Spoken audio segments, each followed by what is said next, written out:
حضرت امام احمد بن حنبل فرماتے میں غلام خریدنے گیا، اس نے میرے ساتھ شرط رکھی کہ حضور آپ مجھے خرید کے لے جانے ہیں، میری شرط یہ ہے کہ میں دن کو آپ کی ڈیوٹی کروں گا، رات کو نہیں کروں گا۔ فرماتے میں لے آیا، گھر لا کے میں نے پوچھا تیرا نام کیا ہے؟ کہنے لگا حضور غلاموں کا نام نہیں ہوتا۔ کھائے گا کیا؟ حضور غلاموں کی چاہت نہیں ہوتی، جس نام سے پکارو گے آ جاؤں گا، جو دو گے کھا لوں گا۔ کہا کس کمرے میں رہو گے؟ کہا حضور غلاموں کے نخرے نہیں ہوتے۔ کہتے میں نے کہا پھر بھی یہ کمرے ہیں پسند کر لو۔ ایک ٹوٹا پھوٹا سا کمرہ اس نے پسند کر لیا۔ امام احمد بن حنبل فرماتے میں اسے کام بتاتا پر اتنی محنت سے کرتا کہ کمال کر دیتا، میرے اشارے سمجھتا۔ ایک دن میں تہجد کے وقت اٹھا، اس کے کمرے میں گیا تو وہ توبہ توبہ پکار رہا تھا۔ سنو ولیوں کی توبہ، فرماتے اس کے کمرے سے چیخنے کی، یا اللہ معاف کر دے، یا اللہ معاف کر دے، اللہ معافی دے دے، تڑپ رہا ہے، رو رہا ہے۔ اور امام احمد بن حنبل فرماتے ہیں حال یہ ہے کہ اس کے کمرے سے لے کر آسمان تک نور ہی نور پھیلا ہوا ہے، نور ہی نور، اور وہ روتا ہے یا اللہ معاف کر دے، یا اللہ معاف کر دے۔ فرماتے میں سوچنے لگا معافی کس چیز کی مانگ رہا ہے؟ فرماتے وہ خود ہی بولا، اور معافی دیکھو بھائی، توبہ دیکھو اللہ والوں کی۔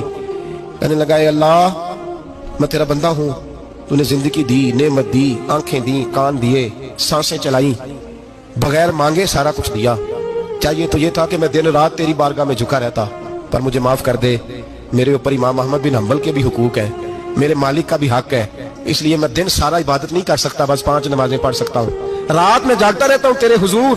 اللہ وہ جو سارا دن میں عبادت نہیں نہ کر پاتا مجھے معاف کر دے، خدایا میری غلطی معاف کر دے، اللہ مجھے بخش دے۔ اور راتی ساری کر کر زاری، نیند اکھاں تھی توندے، فجرے وہی گناہگار کا آمن، سب تو نہیں، یا اللہ چاہیے تھا میں 24 گھنٹے سجدے کرتا، بخش دے، یہ میری خطا معاف کر دے۔ ساون کی کالی راتوں میں جب بوندا باندی ہوتی ہے، وہ راتوں کو اٹھ اٹھ روتے، جب خلقت ساری سوتی ہے، اور درویش کہنے لگے رات پوے تے بے دردانو نیند پیاری آوے، درد مندانو یاد سجن دی ستے امیان جگاوے۔